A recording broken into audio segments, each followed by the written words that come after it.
If you're single or if you're the primary income bringer of the household, you might be wondering why you feel so poor. You might also not be, but that just means that this video is not for you. If you are wondering, then you might want to have an interesting thought about what I'd like to call the two-income problem. I'm not the first person to talk about this, but it's been something that's on my mind a lot recently, and I don't think a whole lot of people focus on it when they're talking about financial concepts and trying to figure out what the problem is with income and inflation.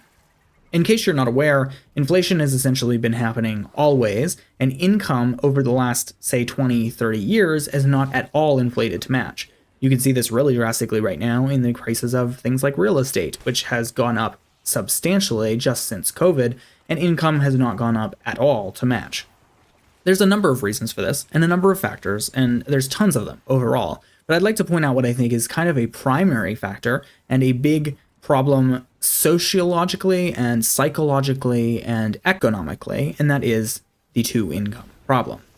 A quick point to note is that wage stagnation really only occurs in the 90th percentile, not the top 1%, or the rich in the world continue to have average raises and lots of benefits and things like that. Again, if you are in the corporate world and you're making $200,000 or more a year, then this video is not entirely intended for you.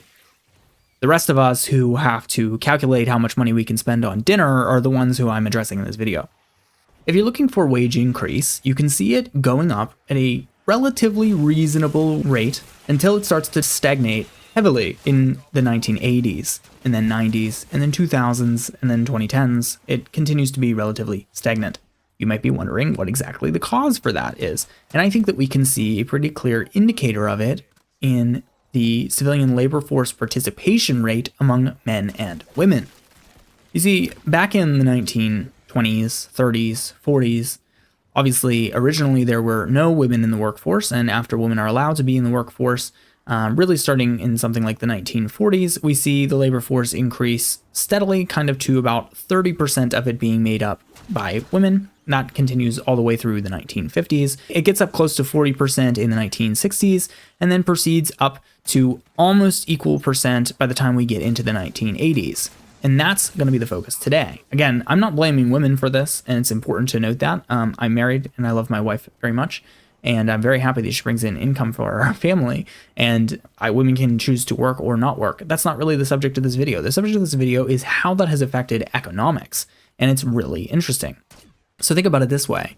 What happens when a single household income has been the standard up until about the 1970s? If most households have just the man working, and he's bringing in enough money to pay for all of the people in the household, that being his wife and usually a couple of children, then his salary has to match, otherwise he's going to quit the job. So competitiveness in the workforce is kind of relying on that salary. He's needing people to pay that amount of money in order for him to be able to take care of his family, which is pretty much what every man wants.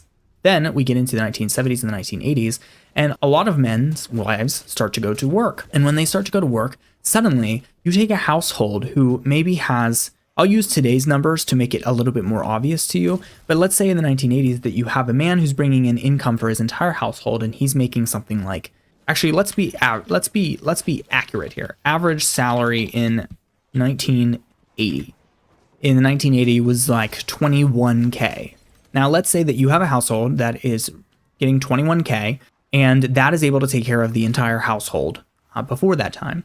Now, suddenly, your wife goes off to work, and now your household is making 40K. You've doubled the income of your household, and suddenly you feel richer than Howard Hughes.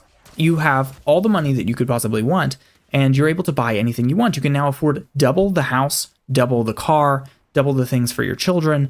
The husband's salary becomes just what's required to live, and the wife's salary becomes everything extra that you need. And that essentially continues from the 80s to the early 2000s, where the two-income household is now the standard.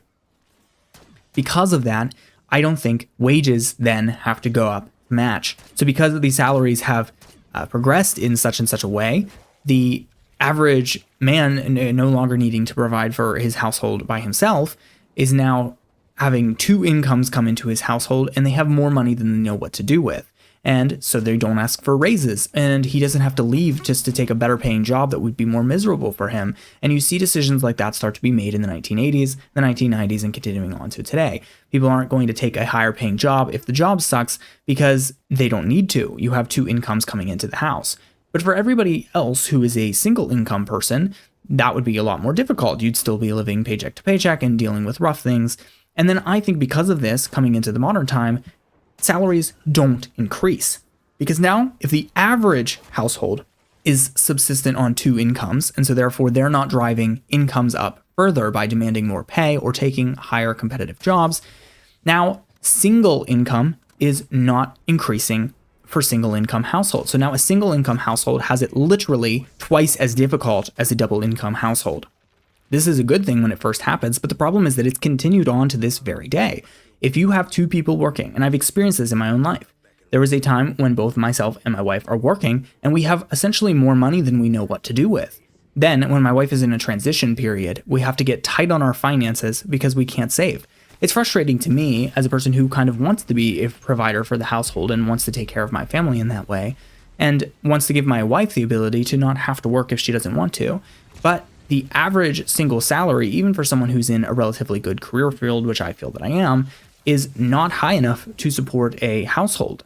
In many ways, we would barely get by on a single income, and I don't even have car payments. I barely have college loans in the ways that other people do, and we don't have kids yet. So if we have children and we are making two car payments, I can't even imagine, because my salary for a young person, which if you can't tell, I'm a pretty young person, pretty new to the workforce, but in a good field, my salary is pretty reasonable, especially for my area. And it's fascinating to me that that salary is not enough to provide for my household. Without a second person working, you can't comfortably do any extra things like vacation or saving for home or things like that. Now, don't get me wrong, I'm very capable of providing. And if you have a good job and a good salary, especially when you're young, then you can manage to save money and do things, but you have to get tight with the numbers for sure and keep track of where things are going and budget and buy cheaper things and do some couponing and wait for sales and all of those kind of things, which is fine. I'm not saying that any of that's wrong. Most people were raised that way. I was raised that way. I don't come from the upper middle class. So I understand having to save and things like that. But it's really frustrating that that's because of what has happened in the salary market, that because of the fact that we were so comfortable for such a long time, and two-income households remain much more comfortable than a single-income household, that income therefore has not had to go up. Because it instantaneously doubled in the 1980s, essentially, it did not have to inflate to match the market, because if the average household is a two-income household, then the average household is inflating with the market. Don't get me wrong, salary does increase slightly over time, but those slight increases are really only going to benefit the two-income households who are getting kind of regular wages and things like that, whereas the single-income household is always going to be struggling to keep up with the inflation in economy, because overall the wage today is still exactly the same as it was in, say, 2018. You know this too because looking at the Bureau of Labor Statistics, the positions that I was told to go for and go after and pursue when I was in high school are exactly the same average pay rate today as they were when I graduated high school. And that was back in the 20-teens.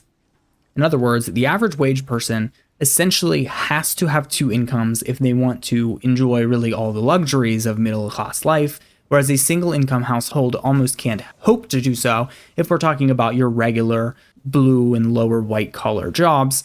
We're not talking about high-performing, city financiers. We're not talking about doctors. We're not talking about that. Really, in today's terms, we're talking about the difference between six-figure salary and not six-figure salary. Those making a single salary that's over six figures are probably feeling pretty okay. And maybe I should just work harder to try and get to that point. But at my relatively young age, I don't see a immediate leap to where that's possible, especially because all the jobs want me to have more experience. But that's a rant for another day. All this to say, I'm doing okay, but I'm doing especially good when both myself and my wife are working. And I find that a little bit frustrating, as I feel like the salary that is capable of supporting a household should be one salary. And then a salary that was brought in on top of that should be a bonus salary. Maybe you want to argue with that, but if you consider the average should be both a man and a woman working all the time, I just disagree with that. I think a woman should be able to, if she wants, quit her job for a few years or perpetually once she has children, if she wants to take care of those children. Most women, I think, want to take care of children during that time in their lives and don't want to have to go back to work, pay for childcare, and ship their child off to someone else. Now, people are going to disagree with that, and I'm not speaking for the women here. I'm just interested in the salary metrics and how interesting it is. Should a two-income household really be considered the standard or the average for being able to provide for a family? Or should a family of, say, average, maybe 5, if you have 2 people and 3 children, should they be able to grow up and live in maybe not comfortability, but in not having to live paycheck to paycheck? I think that a family of 5 should be able to not have to live paycheck to paycheck if they're relying on one average salary.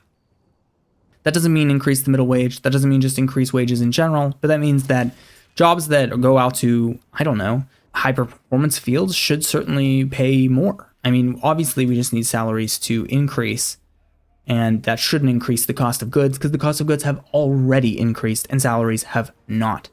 Inflation is happening to everything else except salary, and that's the main point of this video. This is one of the reasons. There's a lot of other reasons, but I think it's a real problem. And that's all I wanted to say. This was just a yap and a realization that I had, and I think it's an interesting point.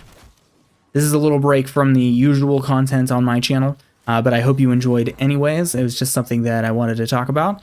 If you're interested in faith, theology, and matters of those discussions, that's what my channel is normally about, focusing on analysis of entertainment and talking about theological and apologetic topics about Christianity. Maybe check that out. If you happen to be a person who clicked on this video and watched it and is not typically interested in faith-based content, I'd ask you to consider checking that out because it really is incredible what Jesus Christ can do for your life. And all of this salary and economic stuff doesn't really matter at the end of the day if you have him. So I'd encourage you to check that out. And I hope you have a great day.